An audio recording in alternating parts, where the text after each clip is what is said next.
After nearly 2 years of President Donald Trump executing his vision for America, voters are about now getting a chance to decide whether they're happy with the direction of the country or if they want to break up Republican Washington.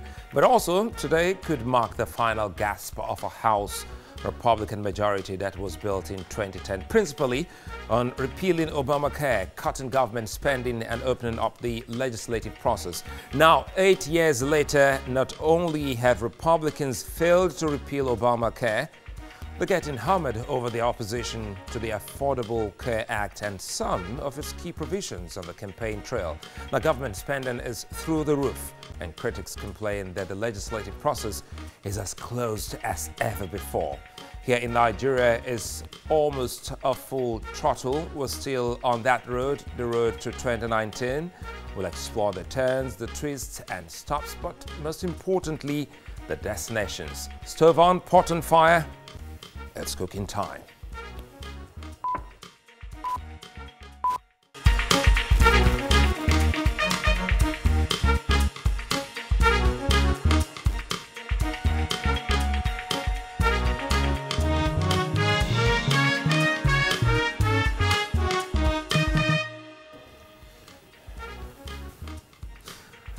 It's Political Stew. I'm Sulaiman Aled. Welcome. Prince Charles and the Duchess of Cornwall arrived in Nigeria. You are in the know, so you have to keep it up right here with the news on television continental. And of course, there's something that you really would love to, talk about. And it's something that a lot of people have been saying, welcome, Your Royal Highnesses. And that's the Prince of Wales and Duchess of Cornwall. They touched down in Abuja. But now let's kick it off about this. It's all a stewy moment. So what are the politicians in Nigeria cooking? And of course, a lot of people have been talking about the alternatives. Sometimes some have chosen to call them, well, the pretenders and the contenders. And what this means, it does mean one thing. Everyone will go to the poll on the day. So you can get to watch us live on this show on the go at tvcnews.tv/live streaming. We're also live on YouTube, TVC News Nigeria Live, and youtube.com/political stew. You can also watch us live on Facebook, and remember to download the Political Stew app on Google Play Store and follow the show and news and politics. When we return, we'll be looking at an agenda of a political party and one candidate who's about to give it his all when it comes to a state you also know. Stay with us.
Well, then the month of November is the month many politicians as well as the electorates have been waiting for, and it will be the moment where the elections campaign will definitely open, specifically November the 18th. Now, joining me is the NCP, that's the National Conscience Party governorship candidate for Lagos State, Venerable Foon Shaw.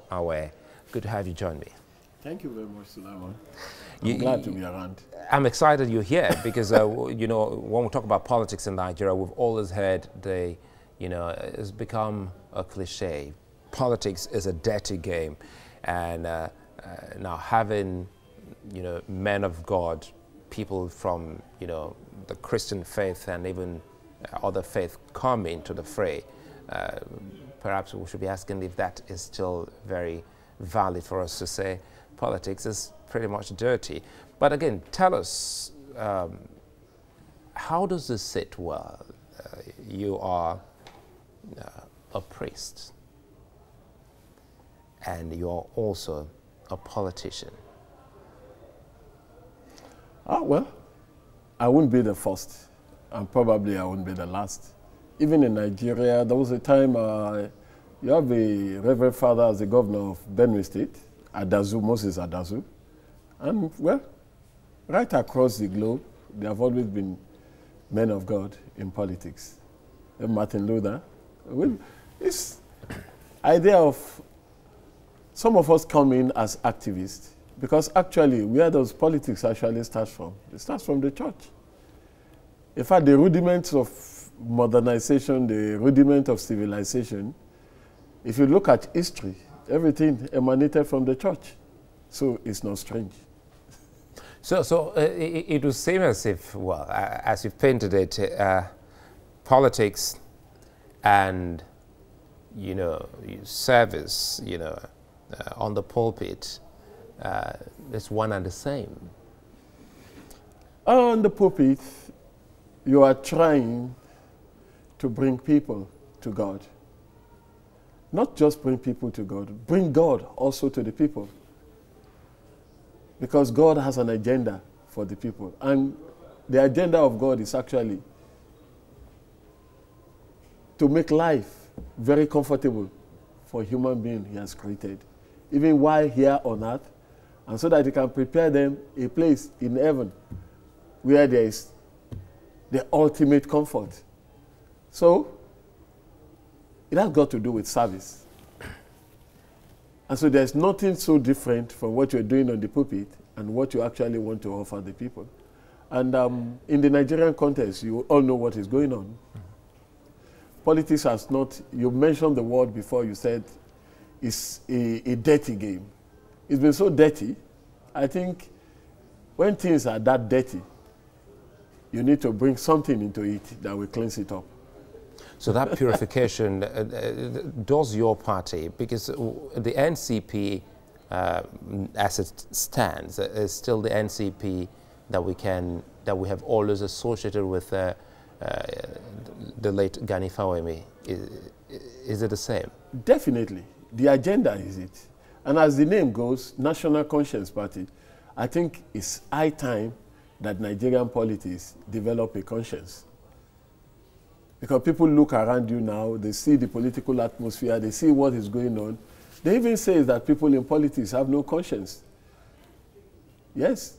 You see, that's why people cross from one point to the other, and there's no ideology, there's nothing actually that people, the politicians are trying to offer the people. It's just as if they are all there for what they can take. For what they can take, for what they can get out of it. And it's not offering services to the people. And I think that concept must change.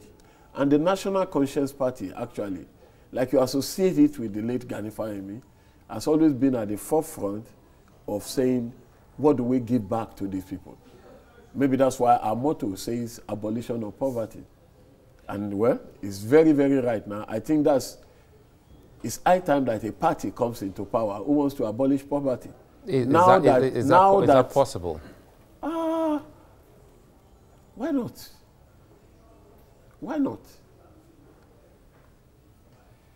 The Bible himself says there will always be the poor among you. But it's not supposed to be that bad. Nigeria has been identified right now as the poverty capital of the world.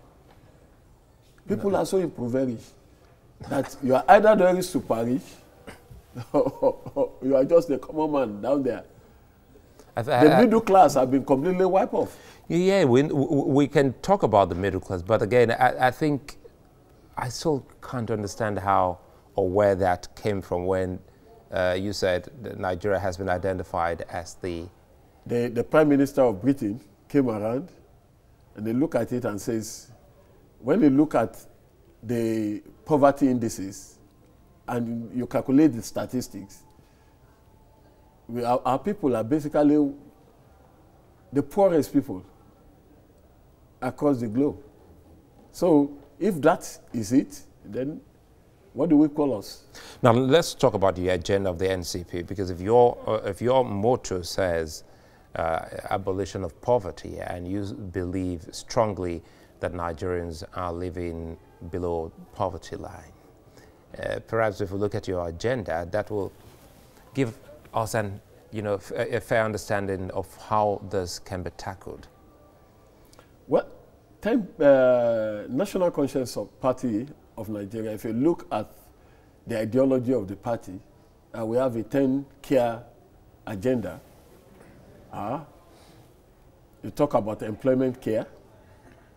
You can see the unemployment rate in Nigeria as it is now. You talk about the health care. You talk about education care. You talk about electricity. You talk about communication. You talk about the provision of water, basic things like water. Like, look at Lagos, for example. Like somebody will say clearly, here or in Nigeria of nowadays, you are the electricity board in your house because you have to power yourself with gen. You are at the same time the water board because you've got to provide your own water. And by the time you look at all these indices, it adds more to the level of poverty we have. How much do you earn? And there are some basic things that government are supposed to provide for you. If those things are basically provided, then you should live a good life. But we are not finding it easy now, living a good life, because a lot of things are not just there. And even the people in government, at times you look at it, what are you actually paying taxes for? When it got to a stage now where you have to privatize everything, you privatize everything, healthcare, privatize. Are you saying the NCP will abolish taxes? No, definitely people must pay taxes. But take the case of Lagos State. I think we have a lot of cases of multiple taxation. The tax you pay must be commensurate to the services being provided by the government. And anyway, taxes is to generate revenue to run the government. But even as at that, there's still a way you will have to get more people to pay tax. But in the case here now is that the few who pay taxes are just like taken to the slaughter slab. And so they are finding it very difficult to cope. Between you and me, you know basically that life in Nigeria is very difficult. And in Lagos, most especially. So what more do you have as an agenda, in your party? Like you said, the basic thing is touching the life. Because you said you have a 10-point agenda. I think I've listed them. I think the basic thing here is this summary of the whole thing is service to the people. Getting the people to feel the impact of government and saying that at this particular government, I'm living an easier life. Life is not as difficult as it has always been for me. And that's exactly what will be even at the back of my own mind personally. You know, at times, it's funny to me when government start talking about infrastructural development. I've constructed 10 roads, I've constructed 15 roads. Those things are normal. They're just supposed to be there. It's not something something that even supposed to be an election issue. Nobody goes to an election in the US and start talking about road, water. Those things are already there. They are what governments, a normal government should do. Education. Look at where we are. Look at the standard of education in Nigeria. What's your plan for education? Should you be voted as governor of Lagos State, what better plan do you have for education? There have been a lot of educational deficiency in Lagos. For example, I went to CMS Grammar School. I went to Ahmadiyya College, Agege. I went to Methodist Primary School. All these are public schools. And at the time when we were in school, whether you are rich, whether you are poor, you send your child to public school. Now, why do you think that people have abandoned the public school and start looking for education in the private school? Because they feel that the standard of education being provided at that level is not there. And that's where the government have to do something better. So in Lagos State, we have to bring the education, the public school level, to the right standard. Funnily, I'm an educationist.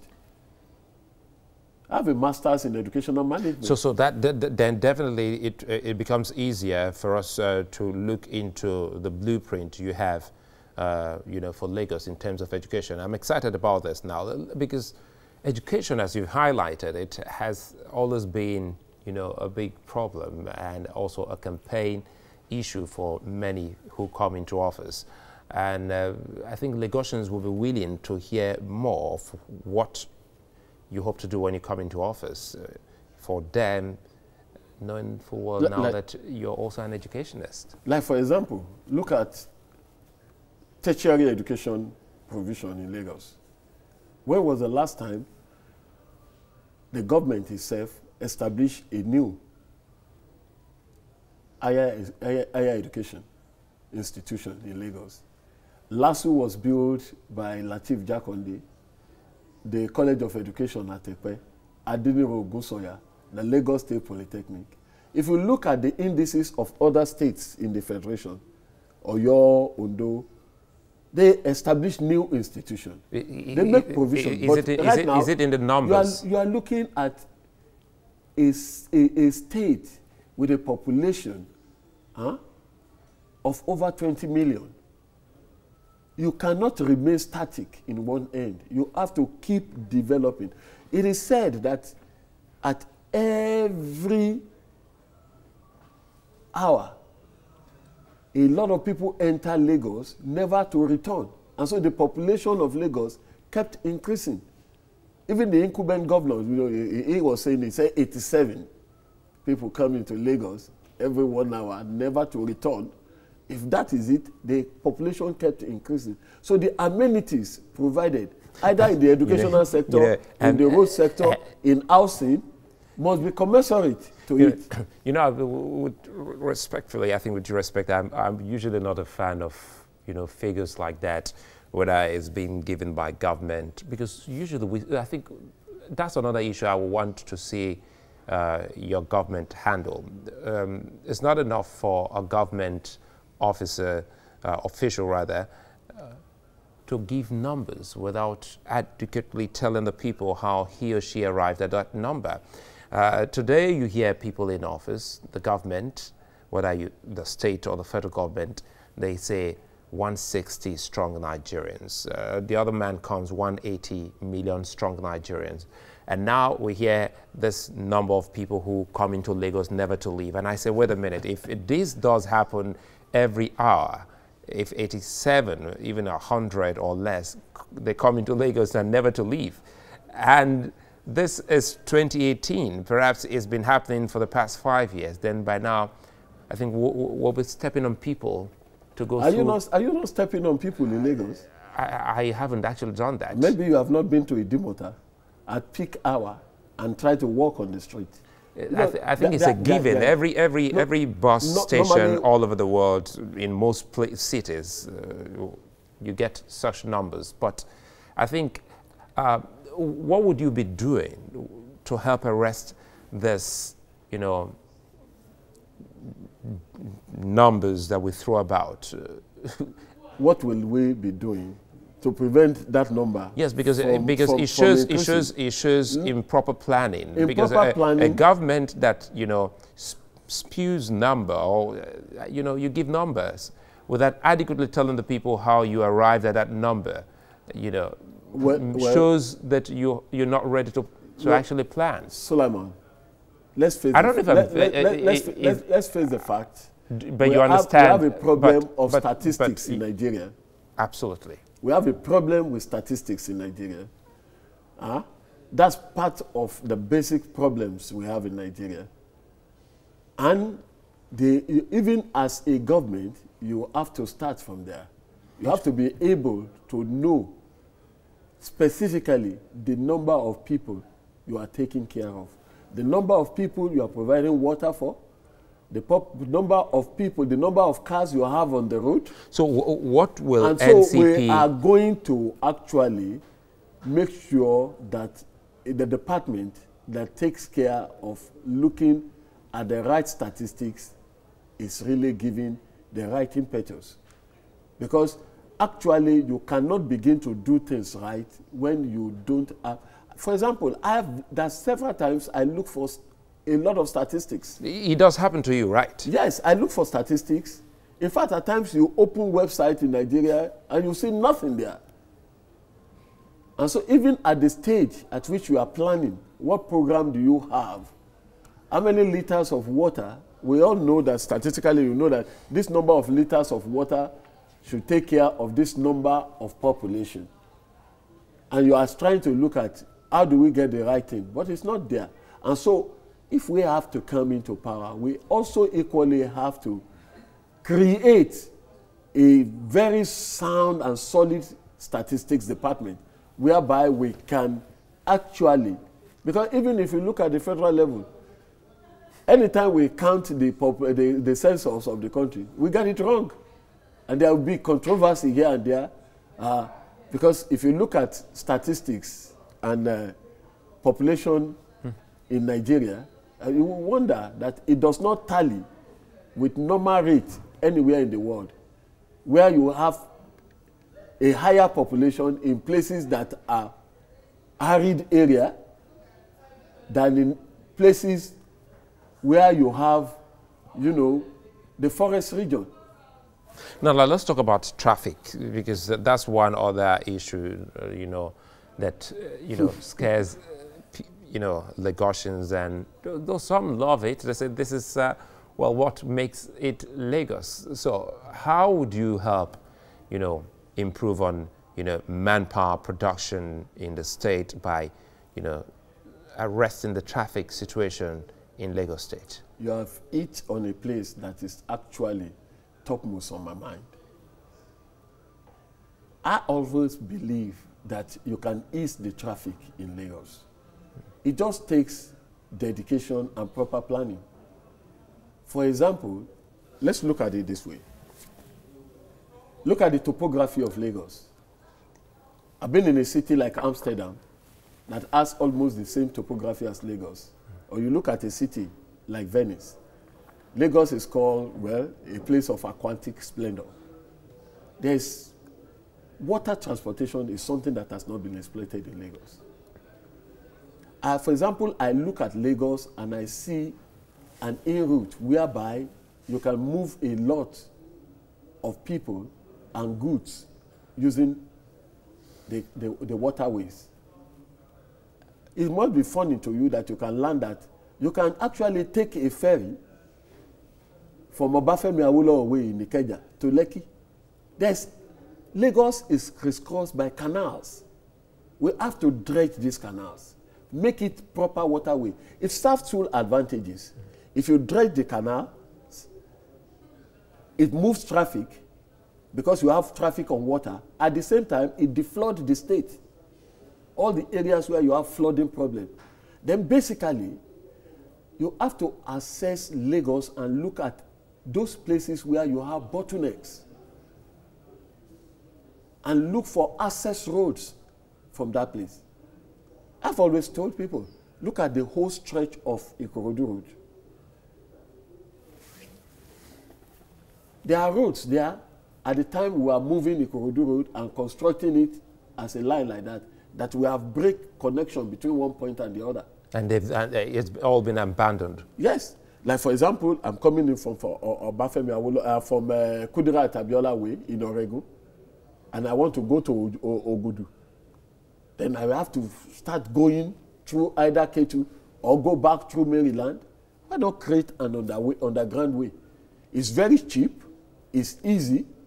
It's just making very cheap. Very cheap, because you are not taking. It's not an overhead bridge. It's just connecting underground, and the Ikorodu is still on at a stretch. In Obanikoro, you can link Obanikoro to Ilupeju Industrial Road the same way. There are so many areas like that where we have created bottlenecks, unnecessary bottlenecks, that you can move traffic.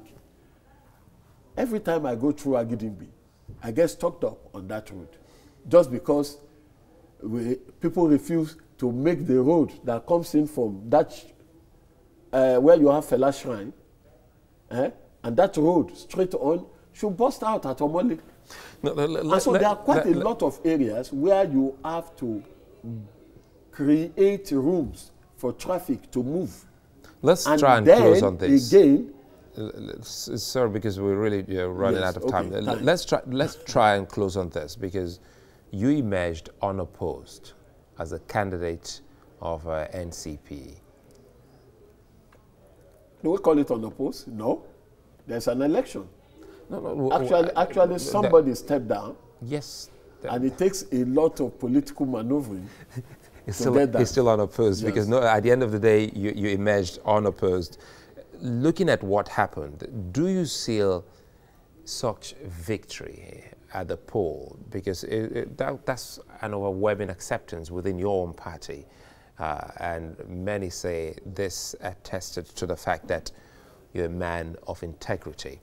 Now, how much of that do you think the average Lagosian understands about you as a person and your political party? Well, I thank God for a situation like this. We're talking now. And when we're talking now, a lot of people are hearing us. You just have to get across to the people and get them to know you, get them to know the program you are having, get them to know that what we are talking about here is transparency, integrity, righteousness, which we are bringing into governance. Like, for example, I will look at it clearly. What business do I have in government except to serve the people? I'm not talking about self-service. I'm talking about, well, I live a very simple life. I'm just satisfied. You're the Anglican church priest for, is it the Lagos Diocese? Yes, Diocese. Yeah, Lagos Diocese. Lagos Diocese. Yes. And are you retiring, or you want to hold the same position as governor of Lagos State and also the priest in charge of Lagos Anglican Diocese? Well, in priesthood, you cannot actually retire from priesthood. It's a life thing. It's only death that retires you from priesthood. But at this time around, you are in partisan politics, and the church is made up of people who are in various political divides, and you don't want to complicate things. And so it's better you take a step back so that people actually see you in neutrality. Does that mean you're retiring? I'm retiring. Well, by this weekend. This weekend? This weekend, on the 9th of November will be my birthday. I'll be 56. And I just use that to say, let me use that as a benchmark and retire. Congratulations and happy birthday. Thank you very much. We've been speaking with Venerable Foon Shaw. He's the NCP governorship candidate for Lagos State, and he turns 56 by the weekend, and same day he will retire as the Anglican I'm an archdeacon. Archdeacon. Well, we'll take a moment, we'll come back. Stay with us.